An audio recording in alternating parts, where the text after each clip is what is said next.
I'm not even sure where to begin, so I'll just start with this. I pay the man who communicate openly with my girlfriend. Every Thursday at 3 p.m., like clockwork, I Venmo him a copay. It used to be $40, then he raised his rate to $55. I still paid. I even thanked him afterward. Thanks, Dr. Lane. See you next week. And I meant it. I thought he was helping me. It wasn't until 3 weeks ago that I started to get suspicious. That's what we're calling it, suspicious. Like some part of my subconscious decided to do its own sleuthing. Some gumshoe fragment of me that smelled something sour under the carpet. Not something overt. Amanda didn't get distant. She didn't stop touching me. In fact, the sex got better. That was the first red flag, I guess, which is absurd in itself. Most people worry when their partner pulls away. I worry when she leans in. But this isn't a story about how I missed the signs. It's a story about how I told her to communicate openly. And she did. Just not with me.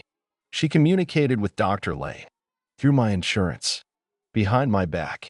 On my couch. And I paid for the whole affair in monthly installments. You want to know how I found out?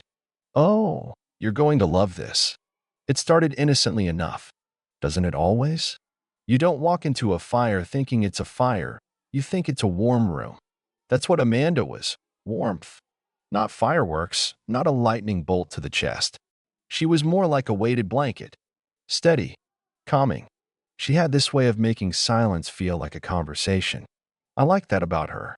I liked that she asked questions. Deep ones. Sometimes even too deep.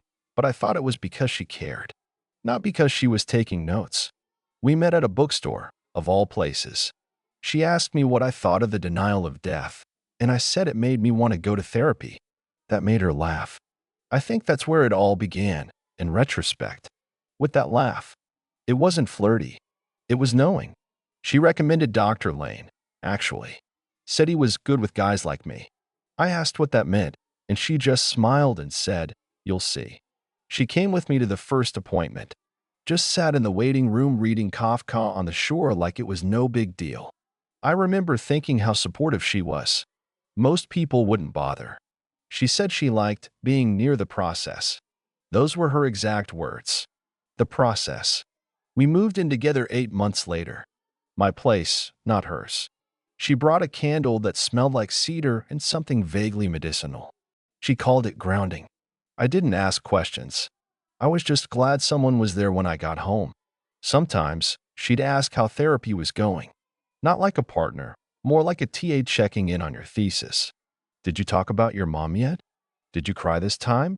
What did he say about your dreams? She always asked about my dreams. I thought she was just engaged. I thought she wanted to understand me better. I didn't realize she might have been comparing notes. Or maybe she wasn't comparing at all. Maybe she already knew the answers because she heard them twice a week from both of us. But again, that didn't occur to me then. Back then, I thought I was lucky. Back then, I thought they were both helping me. You know, for a while there, we were good. Really good. We had a rhythm. I don't mean the Instagrammable kind, where couples go hiking in matching gear or drink turmeric lattes in the sun. I mean the real kind. The kind where you know each other's footsteps, where she hums in the shower and you instinctively time your coffee brewing to be ready by the time she's done. I knew she liked 2 ice cubes in her tea, not 3. She knew I couldn't sleep unless the door was cracked open 3 inches, not 4, not 2. The little things, right? That's what everyone says. It's the little things. And we had them, a whole life full of them. We met during a time when I wasn't looking for anyone. I wasn't not looking either. I was just numb. Tired, maybe. My last relationship had ended with a wine glass flying at a wall and a restraining order in place, so I was in that awkward phase where you're trying to work on yourself. Hence, therapy. Hence, Amanda. She was different. She didn't flinch at my sarcasm. She leaned in. She laughed like she'd already heard the punchline and still liked it. I remember the first time she stayed over. She fell asleep halfway through some documentary about trauma bonding, which now just feels like a cruel little foreshadowing. But that night, I remember tucking the blanket around her and thinking, maybe this time, I won't screw it up. We did the domestic thing, slowly. She brought over overnight items that somehow never left. A toothbrush, then a hoodie, then plants. I didn't mind. I liked watching my space become ours. She even put up a chalkboard near the kitchen and wrote little notes on it. Quotes, reminders, once even a doodle of my therapist's glasses. I laughed. It felt cute then. We cooked together. Badly. She said my chicken was too dry. I said her rice was too wet. We laughed. That kind of stupid stuff makes you feel like you've arrived somewhere safe. We had movie nights, dumb inside jokes about Nicolas Cage, a shared hatred for dill pickles, and an almost religious commitment to Taco Tuesdays. It was good. It was honest. Or at least I thought it was. She even liked going through my books, reading the margin notes I scribbled during anxious episodes. Said she liked how my mind worked. I should have asked why that interest was always so academic. But I didn't. I just basked in the attention. That's on me. There were moments I caught her staring at me, like really watching me. Not in the romantic way, more like a scientist observing a lab rat waiting to push the right button. I shrugged it off. I was just glad someone saw me. She told me I was emotionally textured. That's therapist speak, I think. But coming from her, I took it as love. We didn't fight much. We'd debate. We'd have conscious disagreements, which she liked to say because it sounded more enlightened. And if I got a little too reactive, she'd suggest I bring it up with Dr. Lang. And that's the part that stings now. How often she said that. Bring it up with Dr. Lang. Like he was some kind of emotional translator. Like she knew he'd understand. Like maybe they'd already talked about it. But again, I didn't know that then. Back then, I was in love. Back then, I thought she was on my side. It didn't unravel all at once. It was more like a thread catching on something. Innocent at first. You tug it just a little, and the whole sweater of your life begins to fall apart. The first sign was her knowing things she shouldn't. Nothing major. Just strange overlaps. Like I'd tell Dr. Lane I was thinking about quitting my job because I didn't feel challenged, and the next day Amanda would say, "You know, I think you need a career shift. You're too smart to stagnate." I chalked it up to coincidence. Or intuition. Or maybe I was just predictable. I wanted to believe she was in sync with me. Then there was the Spotify playlist. One evening I came home, and she was cooking pasta, humming along to a song I'd mentioned to Dr. Lane just the day before. Not Amanda, Dr. Lane. I'd said it reminded me of my father, and how he used to sing it off-key when he was drunk. I had never told her that. Not once. I asked where she found the song, and she said, "It was in a dream, I think." Right. There was the mug, too. A stupid, ugly little mug with a chipped handle and a bad pun. Don't be Freud to talk it out. I'd seen one just like it in Lane's office, a gag gift he once said a patient gave him. One day it showed up in our dishwasher. I asked where she got it, and she said it was from Goodwill. But I flipped it over, same faded initials underneath, T.L. Thomas Lane. It wasn't until she started using phrases I'd only heard him say that the floor really started to shift. Things like, "You're intellectualizing again," or "That's a projection, not a pattern." At first, I admired how insightful she was. Then I felt exposed. Like she wasn't reacting to me. She was diagnosing me. With someone else's vocabulary. I told her once, in a quiet moment, that I felt a little like I was living under a microscope. She just smiled and said, "That's how we grow." Right? Observation. Another time, I came home early and she was in the middle of a phone call. She quickly closed her laptop and said it was her friend Mallory. But Mallory has a Staten Island accent, and the voice I heard was smooth, low, familiar. And then there was the dream journal. I didn't even know she kept one until I saw it left open on the bed. I know, I shouldn't have read it. I know. But there it was, in plain sight. The entry didn't have a date, but the words stuck with me. He knows what Ethan's afraid to say out loud. It's like watching a man learn his own language. I think I'm falling in love with both of them, but only one of them sees me. I wish I could tell you I confronted her then. I didn't. I went to therapy that week and told Dr. Lane I was feeling paranoid. He nodded and said, "Let's unpack that." He said I was scared of intimacy. He said I had a tendency to self-sabotage. God, I listened to him. I took notes. And all the while, they were in the same room. I just didn't know which one. It all came to a head on a Thursday. Of course it did. Thursdays were therapy days. Routine. Predictable. Like watching reruns of a show you used to love before you realized how toxic every character was. It started with an email. Just one line. Your insurance claim for session number 48 has been approved for Amanda. No last name. No explanation. Just that, session number 48. Amanda. My insurance. I stared at the screen for a good minute, like my brain was buffering. I thought maybe it was a billing error. Maybe she'd gone to therapy too. Maybe she was seeing someone else in the same network. Sure. Reasonable. I mean, we shared everything, our apartment, our streaming accounts, even my floss. Why not my mental health benefits? So I asked her, casually, like I wasn't dying inside. Hey, weird question. Did you start therapy recently? She didn't even flinch. Just said, oh, that. Yeah, I meant to tell you. Meant to tell me. Like it was a weather update. I asked who the therapist was. She paused. The kind of pause you feel in your spine. Then she said, someone you know. And that's when time got weird. Like everything started echoing. Someone you know. I laughed. I actually laughed. Because my brain, my sweet naive brain, immediately assumed she meant Mallory's ex or some distant mutual friend who happened to be in the same psychology practice. But no. No. Then she added, I figured, if he understands you so well, why not? Why not? You know when you fall in your dreams, but you never hit the ground? That's what that sentence felt like. Why not? I remember walking to the bathroom and just sitting on the edge of the tub. Not crying. Not angry. Just confused. Like I'd walked into a play halfway through and everyone knew their lines except me. Later that night, I checked our insurance portal again. There it was 7 sessions billed under Dr. Thomas Lane. I stared at the screen like it might explain itself. Like a pop-up would appear. This is totally normal. Everyone's girlfriend eventually sees the same therapist. And then some. I wanted to confront Dr. Lane the next day. I really did. But I went in, and he was calm.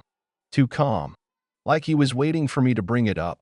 And when I didn't, he just leaned in and said, do you feel triangulated, Ethan? Triangulated. That's when I knew. Not from the words. From the smile behind them. I don't remember the rest of the session. I remember watching his hands. Soft. Clean. No ring. No guilt. On the way out, I saw a scarf on the chair by the window. Her scarf. The one with the little embroidered moons. She used to wear it on days she felt emotionally porous. I didn't take it. I just stood there looking at it. And in that moment, I realized something. It wasn't that I had lost Amanda. It was that I'd been a case study in someone else's therapy. A footnote in someone else's breakthrough. I wasn't just the betrayed, I was the data. And I was still paying the bill. It wasn't a dramatic reveal. No slammed doors. No hotel lobbies. No lipstick-stained collar cliches. It was worse. It was quiet. It began with the notebook. I was looking for a charger in Amanda's nightstand, something I'd done 100 times, and found her therapy journal. I know. Again. I read it. Again. Judge me if you want, but if you've ever felt that gut-deep suspicion, the kind that makes your skin feel too tight, then you understand. Curiosity doesn't kill the cat. It just makes it realize the house is burning. This one was more direct than the last. Session today felt intense. He touched my wrist when I cried.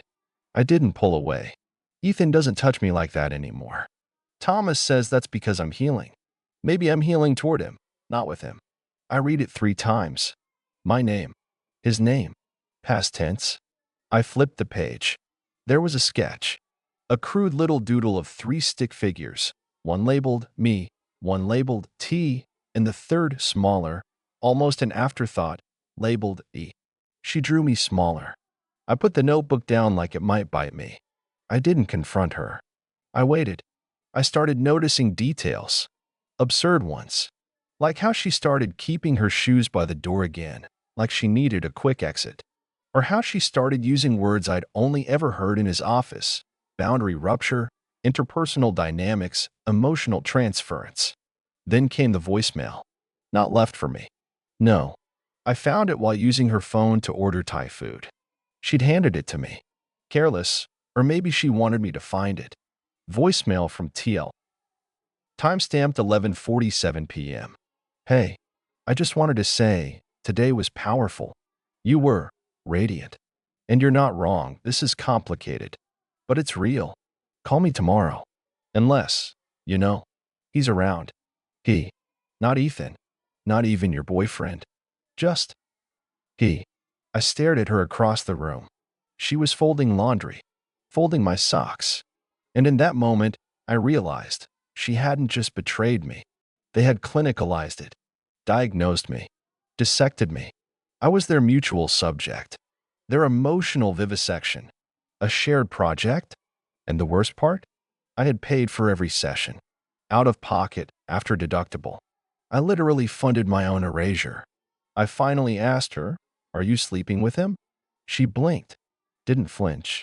Then she said, and I quote, "It's more emotional than physical." But yes, we've explored that part too. Explored. Like my therapist was a continent. I said nothing. I just nodded. Then I walked into the kitchen and took down the chalkboard, the one she used to write our inside jokes on. I didn't smash it. I just wiped it clean. She watched me. I think she expected a fight, but there was nothing left to fight for. I left at night and returned at dawn. I hoped she would pack her things and move out of my apartment herself. I didn't pressure her. And so it went on for 3 days. Maybe she thought I would swallow this betrayal, but no. I'm not stupid anymore. I canceled my sessions. I changed insurance providers. I started flossing again. Small rebellions. But even now, I catch myself wondering if he still uses the mug I gave him, the one that said, "Therapists are just people with nicer couches." It happened on a Monday. I was supposed to be at work. She thought I was. I came back early because I forgot my laptop. That's it. Nothing symbolic. No divine timing. Just per memory and a lucky red light. The apartment was quiet. Still, I opened the door like I always did, with that half-turn jiggle because the lock sticks. That little flaw in our door, somehow more loyal than either of them. Her coat was on the hook. Shoes by the couch. I remember thinking, weird, she never gets home before 5. Then I heard it. Not moaning. Not whispers. Laughter. His. That gentle, smug, smooth laugh I'd heard every Thursday at 3:15 p.m. The one that said, "You're being irrational, but I'm too calm to say it directly." I froze. Like my body didn't want to go where my brain already knew I was headed. I moved down the hall. And there they were, Amanda on the couch, curled into him. Barefoot.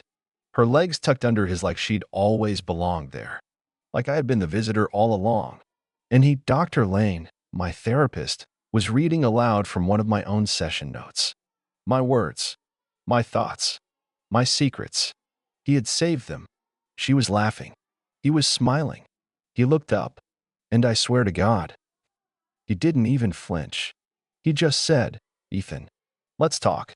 Like it was another appointment. Like I was early. Amanda didn't move. She didn't say anything. She just stared at me like I'd walked in on their life, not mine. No shame. Just inconvenience. I said nothing. It was that they knew me. Both of them. Intimately. Privately. I had been mapped, memorized, and used. She took what I gave her, my love, my fears, my history, and handed it to someone I paid to protect me.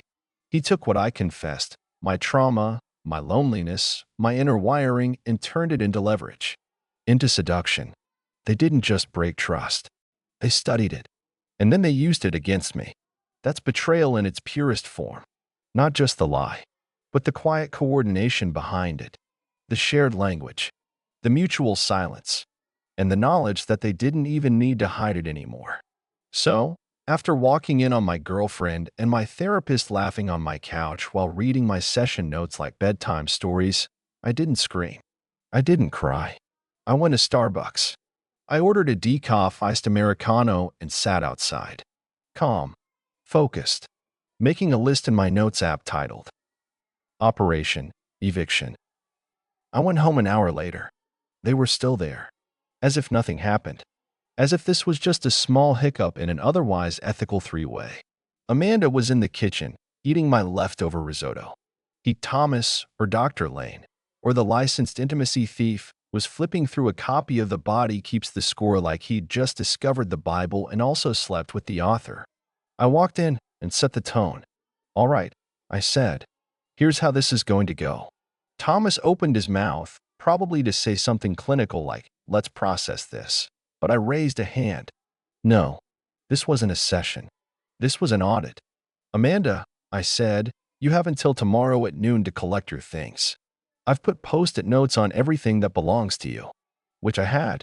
Yellow ones. Bright. Coded. Labeled. Categorized. Yours, mine, and one small pile marked emotionally contaminated. Burn. She stared like she was trying to access empathy, but the Wi-Fi was out. "And you," I said to Thomas, "you have 5 minutes." He blinked. "Ethan, I think we should talk." "No. I paid you to talk. Now I'm telling you to leave." He looked at Amanda, then at me. I could see his brain trying to reframe this as a learning opportunity. So I said, "You can take the throw blanket, by the way. She always liked it more than me. And judging by the goosebumps, I assume your shirt's still in the dryer." "Upstairs. Second door on the left." He turned red. Amanda muttered something about this isn't healthy. I nodded. Neither was screwing my therapist, Mandy. Then came the crowning moment. I handed Thomas a bill. $2,660. Itemized, 19 therapy sessions plus emotional damages. I expect reimbursement. Venmo preferred. If not, I'll just invoice your practice. He looked at it like I'd handed him a subpoena. I walked to the door and held it open. Thomas grabbed his shoes and the Healing Through Boundaries tote bag he'd brought her. Yes, he brought her a tote bag. With hearts on it. From a trauma recovery workshop. I almost lost it right there. They left together, silent. Like kids caught shoplifting. Before Amanda stepped out, I added, "And I took the batteries out of your toothbrush. Not for revenge. Just so your mouth can feel as dead as your moral compass." She left. I closed the door behind them. And then I turned up Fleetwood Mac's Rumors so loud the walls shook. Petty? Maybe. But for the first time in weeks, I felt clean. I didn't replace the couch. It still has that faint indentation where she used to curl her legs under herself, and a deeper one, wider, where he sat like a king in a throne I paid for. Sometimes I sit there now, just to reclaim it. Not out of pride. Just because it's mine. It's been 5 weeks. I changed therapists. Found a woman this time. I asked, during the intake call, "Is it standard for you to sleep with your patients' partners?" She paused, then said, "No." That was enough. I'm learning things. Like how betrayal isn't always loud. Sometimes it's a gentle murmur between people who look you in the eye and pretend you're whole. Sometimes it's a shared glance across a room while you're still speaking. Sometimes it's laughter on a couch you assembled by hand. I still brush my teeth in silence. The old routine feels mechanical, like muscle memory from a life that doesn't exist anymore. I still catch myself wanting to text Amanda something stupid, like a funny license plate or a dog wearing sunglasses. Then I remember that her laughter now belongs to someone who diagnosed my vulnerability, then used it as pillow talk. There's a space in me now. I won't call it a wound. Wounds heal. This is more like an empty room in a house no one visits anymore. But I'm furnishing it. Slowly. With boundaries. With honest friendships. With therapy that isn't foreplay. And maybe one day I'll find someone who doesn't know how I like my coffee because they read it in a file. Someone who learns me the old-fashioned way, by caring, by asking. Until then, I floss. And I sit in my apartment. Quiet. Alone. But finally, undivided.